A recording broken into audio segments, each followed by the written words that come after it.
This is Fiery Cross Island. It's a little more than 1 square mile in size, and it's home to a Chinese military base. There's a 10,000-foot airstrip, an advanced radar station, a missile defense system, and about 200 troops. But the strangest thing about Fiery Cross Island is that 2 years ago, it didn't exist. And neither did the 6 other Chinese military bases that have been built on man-made islands in the South China Sea. If you look at this satellite image from 2014, you can see huge Chinese ships collecting around remote reefs in the Spratly Islands, an archipelago in the South China Sea. In this image, these ships are rapidly pumping sand and rock up onto the reef. They're building islands. And less than a year later, the Chinese had seaports, air bases, and buildings on their new island, and the world had taken notice. We continue our look this morning at what China does not want you to see. The superpower is reclaiming land in 7 spots in the South China Sea, adding on average more than 3.5 acres every day. See, with these islands, China's trying to lay claim to one of the most important areas of ocean in the world, the South China Sea. The South China Sea is incredibly rich in natural resources. 11 billion barrels of oil, 190 trillion cubic feet of natural gas, and 10% of the world's fisheries. Most importantly though, 30% of the world's shipping trade flows through here, to the booming population centers and economic markets of Southeast Asia. It's an extremely important body of water, and right now 5 countries lay claim to some part of it. Now, most countries base their claim off the UN Law of the Seas, which says a country's territorial waters extend 200 miles off their shore, an area called the Exclusive Economic Zone, or EEZ. Countries have exclusive rights to all the resources and trade in their EEZ. It's their sovereign territory. So for example, any oil that's found within 200 miles off the coast of Vietnam belongs exclusively to Vietnam. But any area that isn't in an EEZ is regarded as international waters, and it falls under UN maritime law, which means everybody shares it. Now, every country in the South China Sea region uses this 200-mile EEZ threshold to determine its claims. All except China.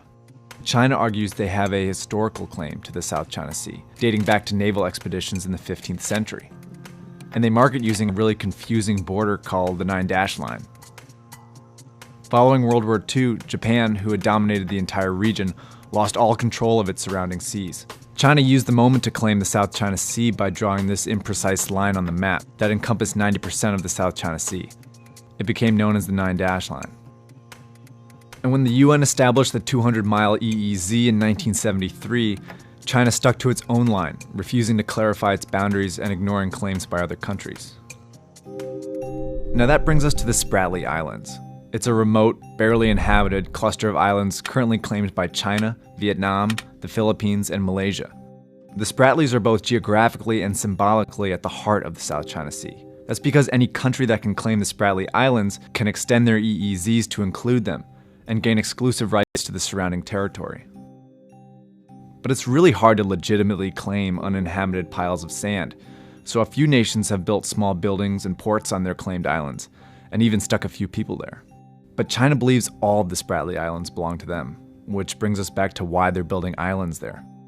Installing military bases on these new artificial islands took the dispute to a whole new level, showing how China is potentially willing to defend its claims with force.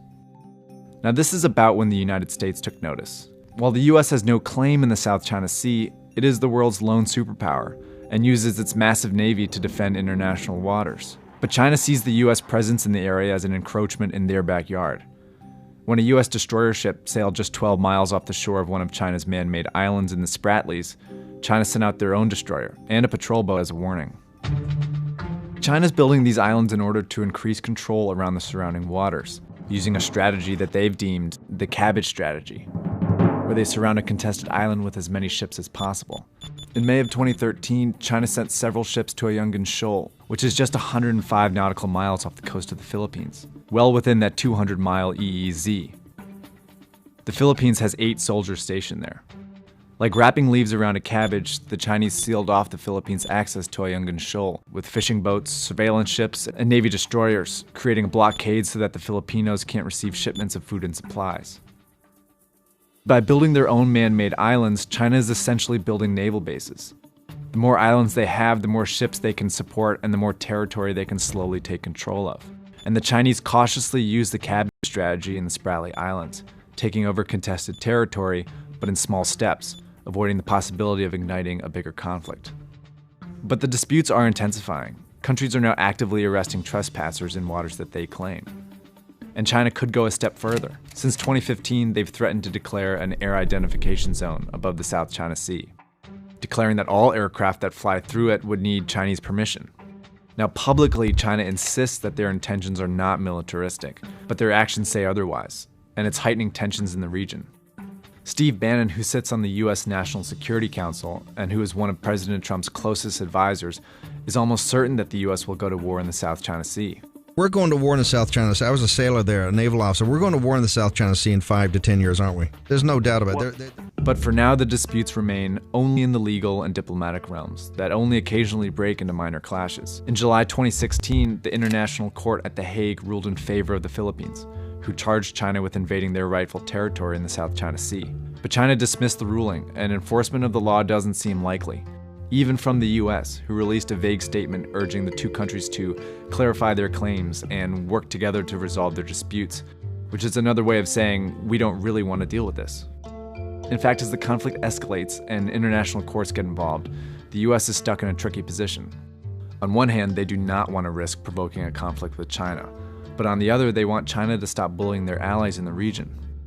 Up until now, the US has managed the situation by continuing to patrol through the South China Sea. It's also likely that the US would fly fighter jets above the sea if China actually does declare an air identification zone. These are symbolic but effective ways of keeping China in check, while not getting too involved in the details of the conflict. So far, the disputes in the South China Sea have not become violent, but countries are starting to defend their claims by increasing troop numbers, weaponizing their territory, and provoking each other.